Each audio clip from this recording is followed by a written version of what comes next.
그때 내가 제사장의 우두머리들 중 12명 곧 세레비아와 하사비아와 그의 형제 10명을 따로 세우고 그들에게 왕과 모사들과 방백들과 또 그곳에 있는 이스라엘 무리가 우리 하나님의 성전을 위하여 드린 은과 금과 그릇들을 달아서 주었으니 내가 달아서 그들 손에 준 것은 은이 650달란트요 은 그릇이 100달란트요 금이 100달란트며 또 금잔이 20개라 그 무게는 1000다리기요 또 아름답고 빛나 금같이 보배로운 녹그릇이 2개라 내가 그들에게 이르되 너희는 여호와께 거룩한 자요 이 그릇들도 거룩하고 그 은과 금은 너희 조상들의 하나님 여호와께 즐거이 드린 예물이니 너희는 예루살렘 여호와의 성전 골방에 이르러 제사장들과 레위 사람의 우두머리들과 이스라엘의 족장들 앞에서 이 그릇을 달기까지 삼가 지키라. 이에 제사장들과 레위 사람들이 은과 금과 그릇을 예루살렘 우리 하나님의 성전으로 가져가려 하여 그 무게대로 받으니라. 지난 시간에는 2차 포로 귀환자들이 아하와 강가에 모여 인원 체크를 하고 또 안전한 길을 갈 수 있도록 하나님께 기도하는 내용들을 살펴보았습니다.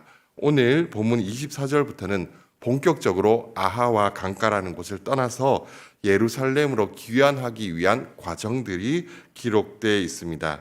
오늘 본문 24절은 이렇게 시작하고 있습니다. 그때 내가 제사장의 우두머리들 중 12명 곧 세레바와 하사바와 그의 형제 10명을 따로 세우고라고 시작을 하고 있습니다. 우리가 보는 개역 개정 성경을 보게 되면은 제사장의 우두머리들 중 12명과 그리고 세레바와 하사바와 그의 형제 10명이 같은 사람인 것처럼 보입니다. 왜냐하면 곧이라는 단어가 들어가 있기 때문입니다.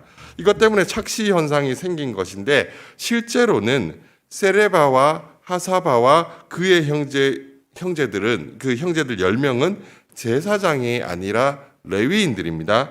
따라서 이 두 그룹은 서로 다른 사람들입니다. 앞에 나오는 제사장 12명과 세레바와 하사바와 그의 형제 10명은 다른 사람이 되는 것입니다. 이 세레바가 레위인이라는 사실은 에스라 8장 18절에서 확인을 하실 수가 있는 부분입니다. 이 제사장의 우두머리들도 12명이고 그리고 세레바와 하사바와 그의 형제들도 12명이니까 꼭 이제 같은 사람이겠거니라고 생각할 수 있지만 그렇지가 않다라는 것입니다. 24절 마지막 부분에 따로 세우고라고 이렇게 기록하고 있는데 이 말의 뜻은 합쳐져 있던 것들을 그 둘을 합쳐져 있던 하나를 둘로 완전히 가를 때 이 따로 세우고라는 단어를 사용하게 됩니다. 이 단어가 어디 나오냐면 창세기에서 하나님께서 천지를 창조하실 때 1장 14절을 보시면 낮과 밤을 나누실 때 이 단어가 등장하고요. 그리고 레위기를 보시면 거룩하고 속된 것 그리고 정한 것과 부정한 것을 이제 분별하실 때 이 단어를 사용하기도 합니다. 그리고 이 단어가 나오는 또 중요한 곳이 있는데 바로 신명기 10장 8절에서 여호와께서 레위 지파를 다른 지파와 이렇게 따로 구별하여 세우실 때 그러니까 여호와의 언약궤를 매게 하여 또 여호와 앞에 하나님을 섬기고 또 하나님의 이름으로 축복하게 하시는 그 일을 맡기실 때에도 이 단어가 나오는 것을 보게 됩니다. 그렇다면 4절에서 제사장의 우두머리 12명과 세레바와 하사바와 그의 형제들까지 이 12명을 따로 구분한 이유는 하나님께서 제사장이 할 일과 레위인이 할 일을 구별하여 주셨기 때문입니다. 그 둘을 그룹을 구별하여 세우셨기 때문에 이렇게 따로 세운 것입니다. 하나님께서 제사장과 레위인들을 따로 구별하여 세우신 이유는 이들에게 서로 다른 일을 맡기기 위해서였습니다. 구약에서 제사장들에게는 어떤 일을 맡기셨냐면 성전 기구들을 직접적으로 사용하고 취급하는 책임자들로 제사장들을 세우시고 레위인들은 그것을 운반하거나 보관하는 등의 부수적인 일들을 맡기려고 레위인들을 따로 구별하여 세우신 것입니다. 민수기 4장에 보면 그 내용이 잘 나타납니다. 제사장인 아론의 그 자손들이 성소의 이 기구들을 쌉니다. 왜냐하면 광야에서는 이동을 하기 때문에 성소의 기구들을 이렇게 싸고 나면은 이제 레위인과 고앗 자손들이 그 성전 기구들을 옮기게 되는데, 이때 레위인이 만약에 성전 안에 이 성소 안에 뭐가 있나 이러면서 보거나 아니면은 그 성전 기물을 만지게 되면 어떤 일이 생기게 될까요? 죽게 되는 것입니다. 그렇기 때문에 에스라가 말씀대로 제사장 그룹과 레위인 그룹을 따로 구별해서 세우는 것이 얼마나 중요한 일이었는지를 알 수가 있다라는 것입니다.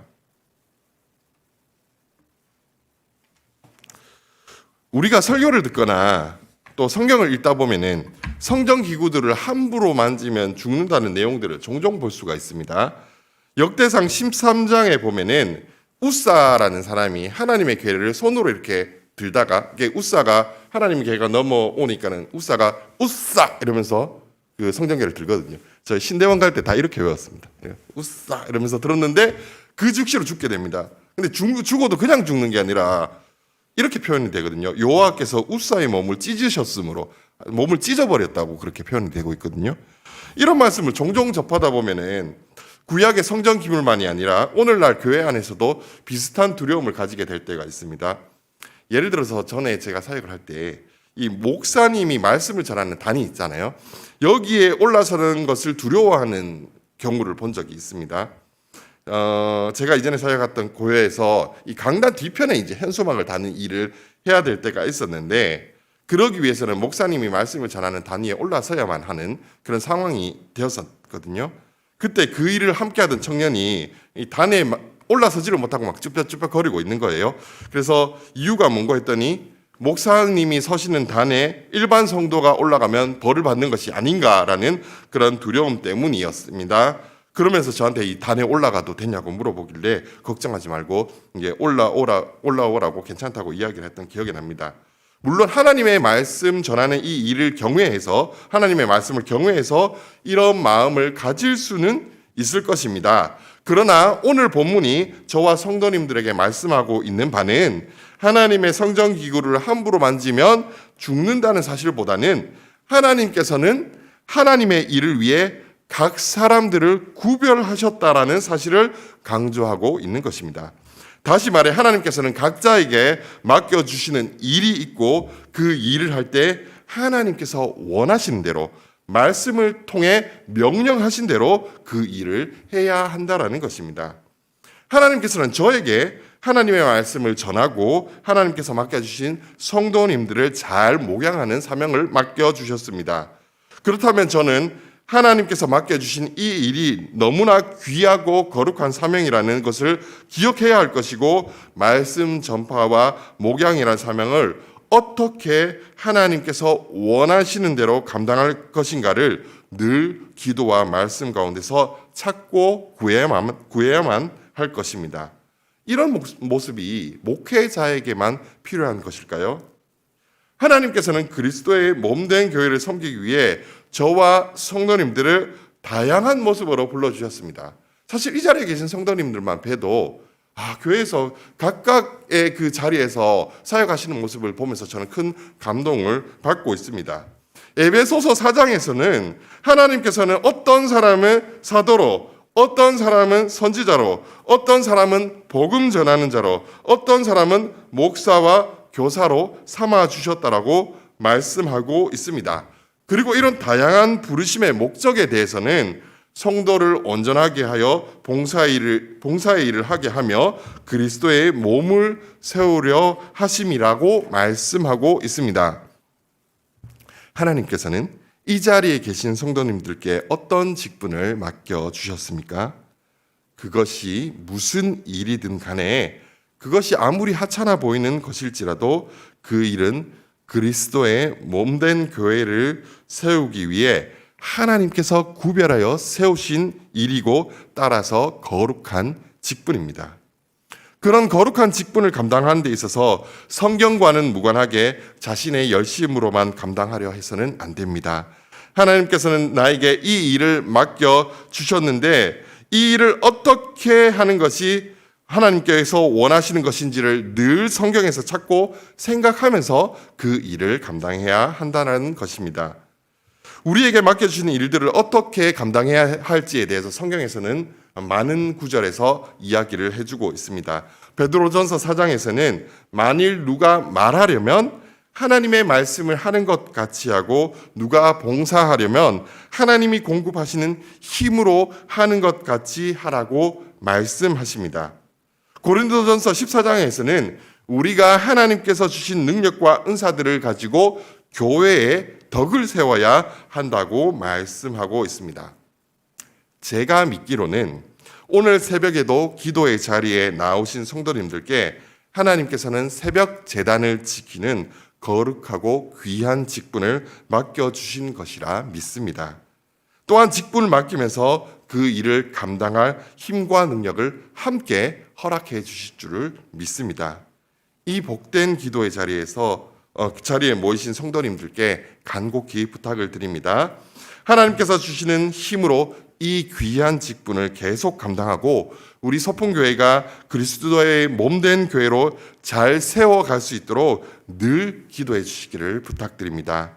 하나님께서 성도님들을 기도의 직분자로 구별하여 세워주셨다는 그 사실을 믿으시기 바랍니다. 오늘 본문에서 하나님의 성전 기구들을 운반하고 또 그것을 사용하게 될 레위인과 제사장들을 거룩하게 구별하여 세운 또 한 가지 이유는 그들이 취급하게 될 성전 기구가 대단히 귀중한 물건이기 때문입니다. 성전 기구가 중요한 이유는 그것이 하나님을 섬기는 제의에 사용되기 때문이라는 이유도 있지만 물론 은과 금으로 만들어져서 귀하다고 보는 사람들도 있었을 것입니다. 하지만 그것보다도 더 중요한 또 다른 이유가 있습니다. 오늘 본문 25절을 보시면 이 모든 성전 기구와 그릇들에 대해서 이렇게 설명하고 있습니다. 왕과 모사들과 방백들과 또 그곳에 있는 이스라엘 무리가 우리 하나님의 성전을 위하여 드린 은과 금과 그릇들을 달아서 주었으니 아멘. 이 성전 기구들이 귀중한 이유는 이것들이 금이나 은으로 만들어진 것이기 때문이 아니라 이것들이 우리 하나님의 성전을 위하여 드려진 것이기 때문입니다. 여기서 드렸다라는 것은 드린이라는 말은 원래 높다라는 뜻입니다. 그래서 그냥 드리는 것이 아니라 높은 곳에 계신 하나님께 예물을 올려드렸다라는 의미로 이 단어를 사용하고 있는 것입니다. 따라서 이 성전 그릇과 기구들이 중요한 이유는 이것이 금과 은이라서가 아니라 하나님께 정성을 다해 드려진 예물이기 때문입니다. 본문 28절에서도 이와 같은 동일한 관점을 확인할 수가 있습니다. 제가 28절의 말씀을 읽어드리겠습니다. 내가 그들에게 이르되 너희는 여호와께 거룩한 자요 이 그릇들도 거룩하고 그 은과 금은 너희 조상들의 하나님 여호와께 즐거이 드린 예물이니. 여기를 보시면 성전 기구들을 옮기는 레위인들을 향해서 먼저 너희는 거룩한 자다라고 이야기를 합니다. 그리고 너희들이 옮기고 보관하는 이 그릇들도 거룩하다라고 합니다. 여기서 거룩하다는 말은 거룩하게 구별되어 하나님께 봉헌되었다라는 의미입니다. 레위인들이 거룩한 이유는 그들의 능력이나 그들이 가진 직분 때문이 아니라 그들이 하나님께 드려진 자들이기 때문입니다. 마찬가지로 성전 그릇들이 귀중한 이유는 그것이 금이나 은이라서가 아니라 하나님께 즐거이 바쳐진 예물이기 때문입니다. 저와 성도님들이 하나님께서 맡겨주신 일을 감당할 때에도 우리의 솜씨가 좋아서 그 일이 귀한 것도 아니고 무엇을 많이 들여서 하나님이 기뻐하시는 것도 아닙니다. 그 헌신이 하나님 앞에 즐거이 드려진 것일 때 하나님께서 받으실 만한 귀한 예물이 되는 것입니다.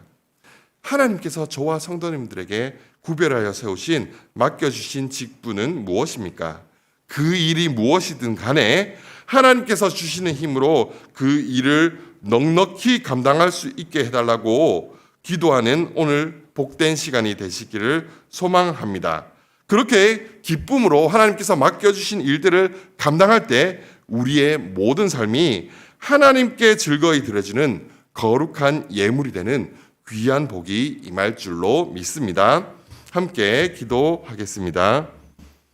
하나님 아버지, 우리를 하나님의 자녀로 불러주시고 하나님의 귀한 직분을 맡겨주시니 감사드립니다.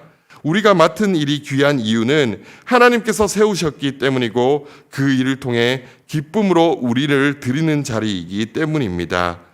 하나님께서 맡겨주시는 이 일들을 주님이 주시는 힘과 능력을 가지고 기쁨으로 감당하는 소풍교회의 모든 성도님들 될 수 있도록 은혜를 더하여 주시옵소서.